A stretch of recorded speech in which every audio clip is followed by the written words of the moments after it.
Monde quotidien d'aujourd'hui, samedi 18 mai 2024. Thème: le regard vers le haut.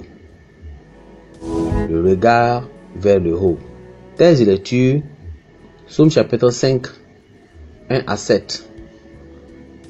Au chef des chantres, avec les flûtes, Psaume de David. Prête l'oreille à mes paroles, ô Éternel, écoute mes gémissements. Sois attentif à mes cris, mon roi et mon Dieu. C'est à toi que je m'adresse ma prière. L'Éternel, le matin, tu entends ma voix. Le matin, je me tourne vers toi et je regarde. Car tu n'es point un Dieu qui prenne plaisir au mal. Le méchant n'a pas sa demeure auprès de toi. Verset 5 dit: les insensés ne subsistent pas devant tes yeux. Tu hais tous ceux qui commettent l'iniquité. Le verset 3, c'est le verset clé. Sois attentif à mes cris, mon roi et mon Dieu. C'est à toi que j'adresse ma prière. Amen.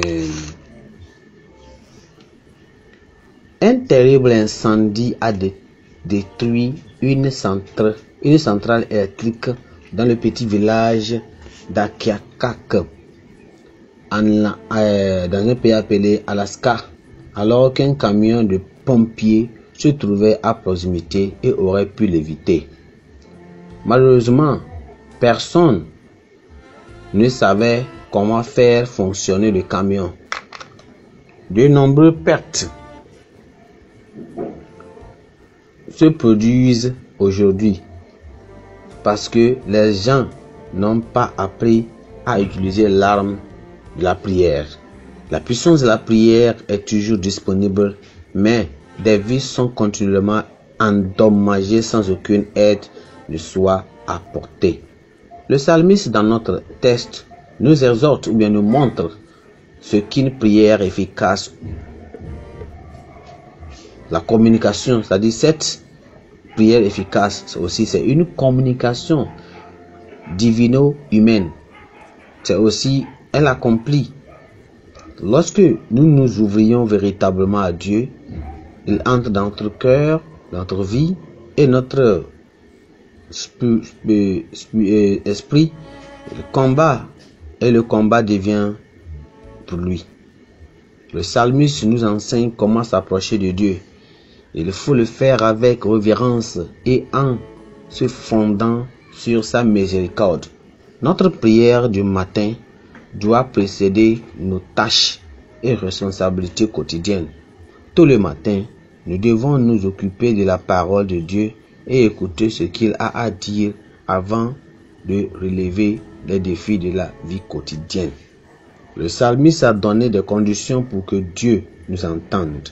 Supprimer le mal et toute méchanceté, haïr l'iniquité et avoir en honneur, ou bien avoir même en horreur les actes insensés.